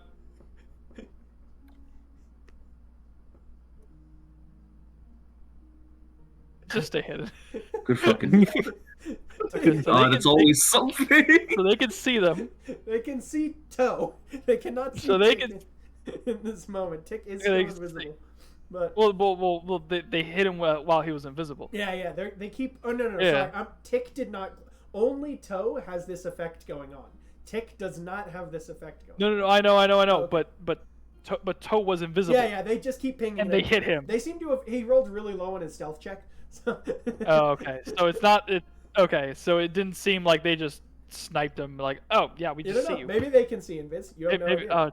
Yeah, because that's what I'm thinking so far. I'm thinking like they can just see through invisibility. Like, oh no, this is not good. Roll an insight check here. Yeah. Yeah. Whether or not the cultists are shitting bricks about this or. 16. Tick now flies into vision, and like takes a look around. No one appears to be focused on him. They're all sort of focused on like this weird like, and you can now see from Tick's perspective this weird like. In the moments when the shine starts going away, right? He's going back to like this sort of like not quite invisible, but like what's it called when you can see through a thing? Translucent. Yeah, this like translucent, almost like ghost type figure. But they keep blasting him, and it seems that as they're blasting him, this like you can watch this like yellow crackle across his body. Wait, is repeatedly respawning him? Well, or more specifically, you cannot feel Toe's consciousness ever leave when you are in there. You gain the sense that Toe is not pinned dying. him here? You gain the sense that Toe is not dying. He's just not dying. He's just not dying. They did not hit him for a small amount of damage. No. They have shot they did him not. multiple times. They continue shooting him, by the way, which, I mean, he's just sort move! of... Okay, he was just sort of... The second you can hear in your head, is, I'm invincible! Doing a little dance in front of him. Move! Opposite of camp. Go! Yeah, all right. And he, like, takes off, just flies off into the... Tick is still just watching. These cultists, they're still yelling in a language you don't understand as Toe is flying away into the distance. Can I catch any of the language? Yeah, you hear. You don't have to make up words. Avis Draka, Dennis Deda. Like. Okay, I relay that to the party. I don't know what they're saying. They're saying this. I don't know if that rings a bell. What languages does everyone understand? Yeah. Because I got Common, Lacoon Ross, which is It's the lizard folk Creole. Common Yeah. Creole, yeah. I got Elvish and Thieves' Cant. Okay. Common, Celestial, Primordial. Nope. Primordial, Aquan. Nope. Common, lizard folk, thieves can't. So I already knew it wasn't me. Nope. Kidaru? Landon? Is he muted again? Hmm. Did you... yes. Yeah. I don't know. Okay, you don't have this language? Sorry, what languages do you have? Oh, you don't know what languages you have. Oh, my bad. I was like, I don't know if we fixed it. Like, to be fair, if we did work out that section when we were making. Yeah. I think the I do- default for an Aarakocra is I Common did- the I did- air you did? dialect of Primordial. Yeah, no, I did pick some for the D&D Beyond sheet though. Okay. I have Aarakocra, Auron, and Common. Well, Yeah, no, okay. yeah. So none of this triggers to you. None of you guys pick up exactly what's being said here. Unfortunately. But yeah, so Toe takes off into the distance. Tick is watching him and then just goes, "Boss, do you still want me to which you can see on their this is not any of the cults that you have seen in Ariel's or Drake's memories. However, they do still seem to be wearing some variation Definitely of cultists. Yeah, definitely cultists. And based on what you can tell, it does seem to be some sort of like this one looks like it's like a black robes with like a dark orange sort of same sort of thing. Like the bolt of lightning motif is like very common among these people. So like you're like this is probably just another fucking cult of this. Captain, your friends are here to see you.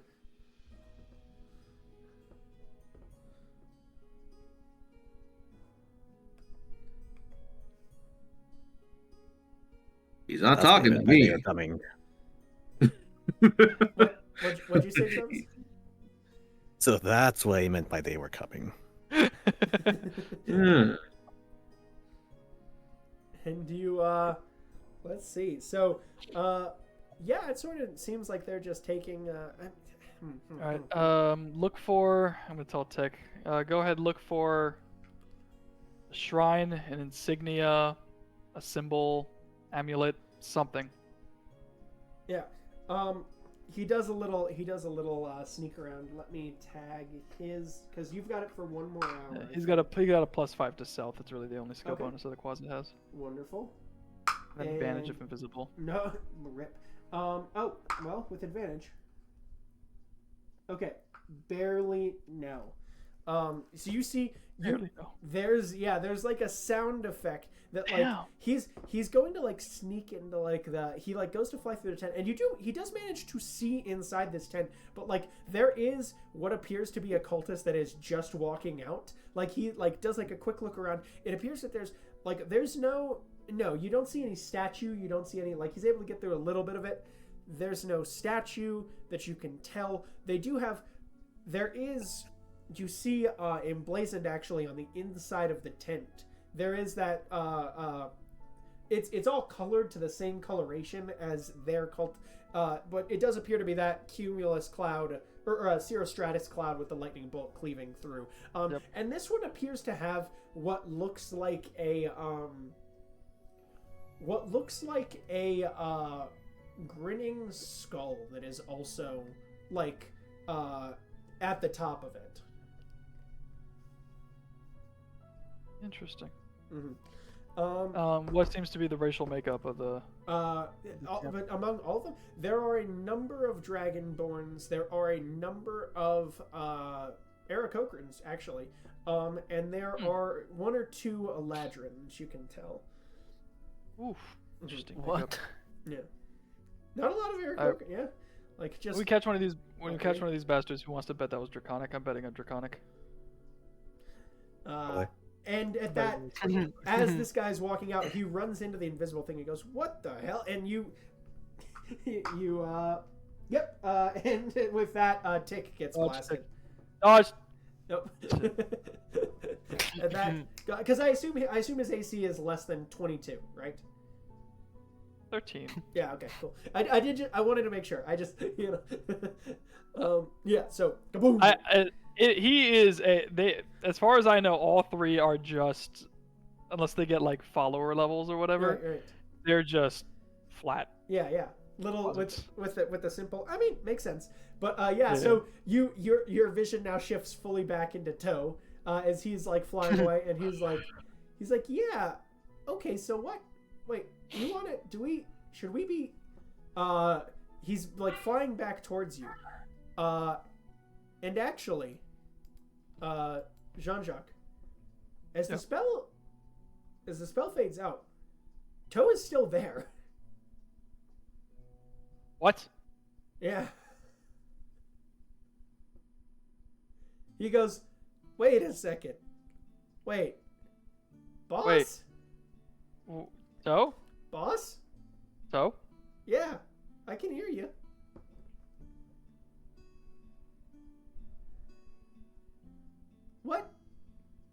What's happening? I have no idea. Flies all the way back to you. You see him return, his little closet form pop up, and he just goes,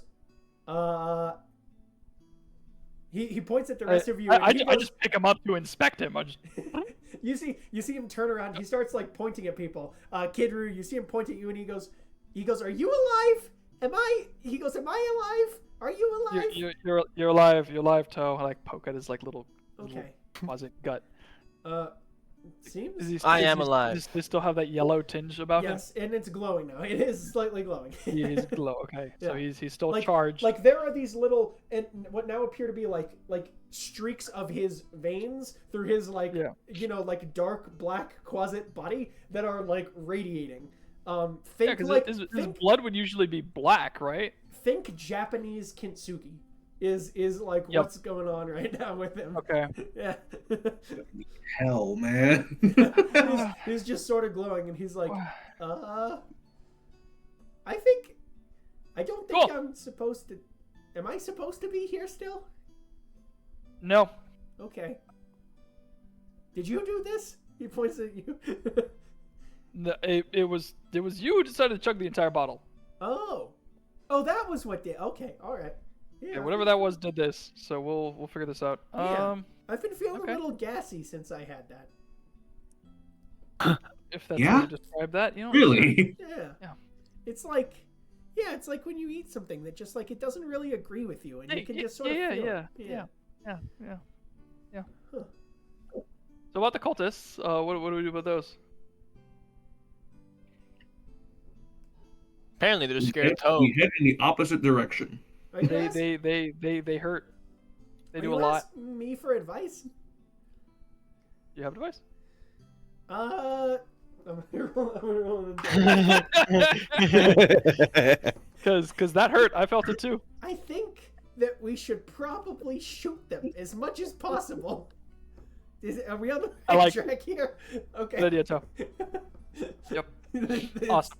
His intelligence does not seem Solid. to have been affected by the Solid. potion. So, Cap, we can sneak in. I mean, But we just have to be better at that than Tick and Toe. But we could do a lot more damage than Tick and Toe. Because I think if we sneak in, I can make 2 of us invisible. You can make how many of us invisible? Let's check. it's a day backwards, right? Yeah, they're going in the opposite direction, aren't they? Oh no, they're tailing. They're following You're us. tailing us a day behind. And they've been purposefully staying a day behind. Yeah, so it would take us we would lose 2 days to handle them. Potentially. What if they just walk backwards a day?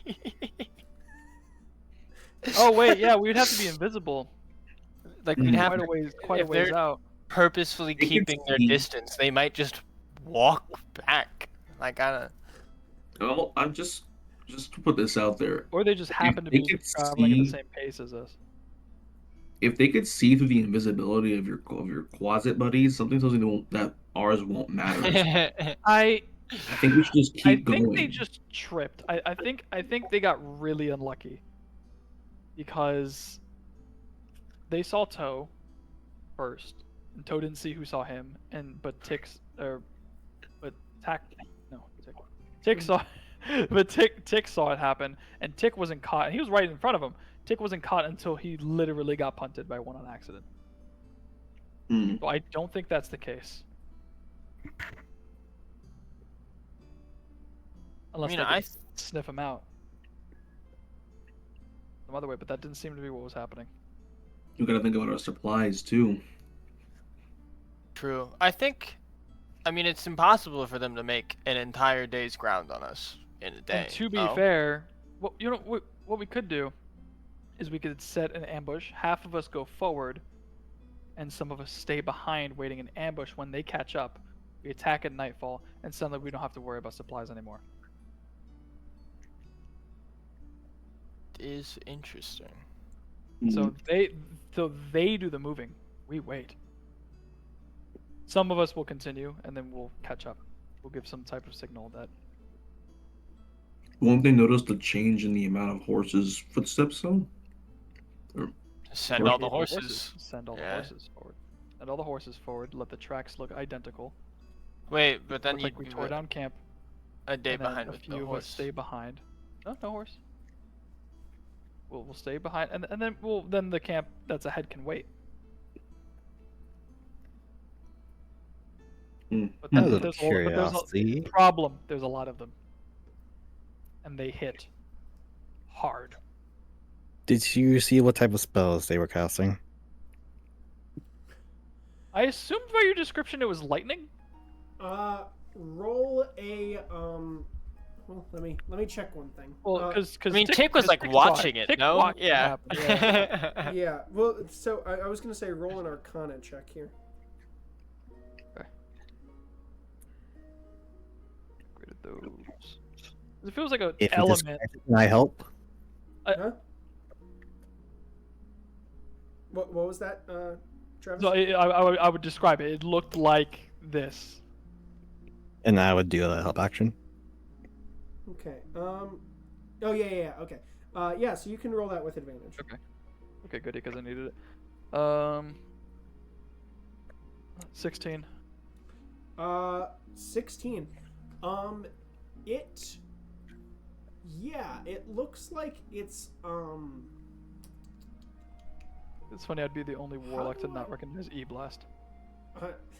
I mean, it appears to have been like a. Which is described lightning-y, also. Yeah, I don't know how to Or how to- describe this properly. It does.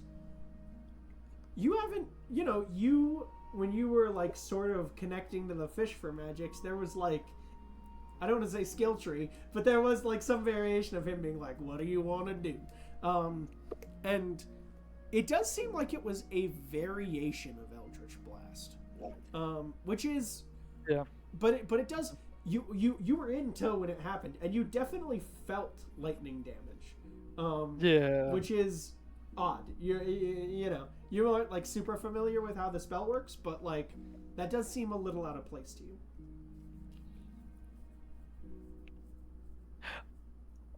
Tick would be proud. I might not be super familiar with the spell, but I have a super familiar. Yeah. Super familiar. Toe the Undying. Toe the Undying. Toe the Unstubbable. Yeah. So it seems to be some variation of Eldritch Blast. I mean. Yeah. Okay. Yeah. It would be the once. Man. How many times has John Jack had to identify a spell and it was E-Blast, and he's the one warlock that does it? Right, exactly. Well, it was. I remember there was the time. Well, actually, this will probably go in the tot. So we'll pop back to which hey, if you're still watching, check out Side of Tots on the coffee in the description there. It'll be 15 to 20 minutes of us chatting about the session afterwards. Yeah, so it seems to be some variation. Alright, so yeah, it's some lightning variation of E-Blast. Yeah, it looks up. So yeah, I tell him it's some lightning variation of Eldritch Blast. And so they're warlocks? I thought it was a god. That's an interesting question. Yes.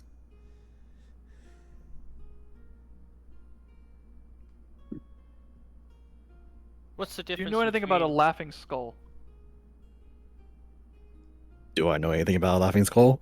Grinning skull. Roll religion. I'll let you Over- and I'll let Over the symbol of the. and I'll let Kidru tag one. Oh, and actually Hector, because Hector's here. So all three of you guys can tag a religion check here.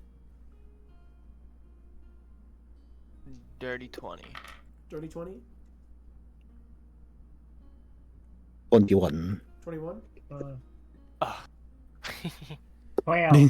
12. Hector, I mean, this is one where you're like, you had the book of the symbols, and you're like, no, that's not. You're like, also the colors don't even match for, the Sunder of Skies, which is weird. The two of you, I mean, Smiling Skull vaguely sounds like the Mirthful Huntress, but like that's like a wolf skull. This is a dragonborn skull. This is not, in theory, this should not be at all the same thing. So you don't think it's a religious iconography, like, at all. So more like a heraldry? Possibly. I will admit, my head's going into Warhammer going, heresy! Heresy. I mean, the despot used a god's power, and she was definitely not a religious figure. Not in the way we know it. No.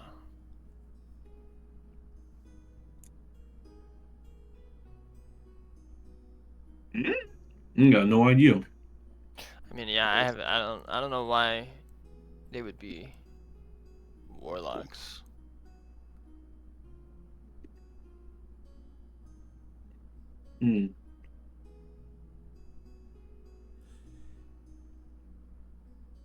Maybe something.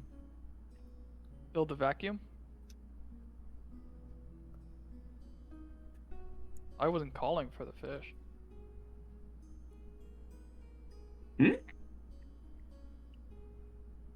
When I first met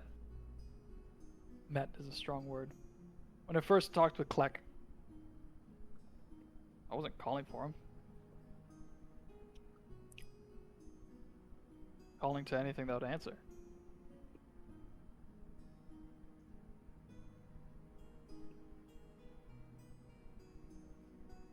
I'm not sure I understand what your point is.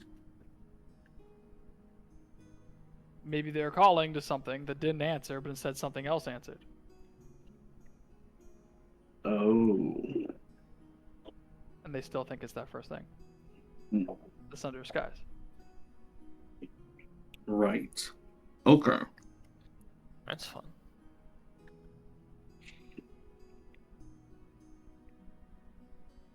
Just a thought. So, we can do, with the earlier plan, we can send one person ahead so that we have more people, but then we'd be missing that one person.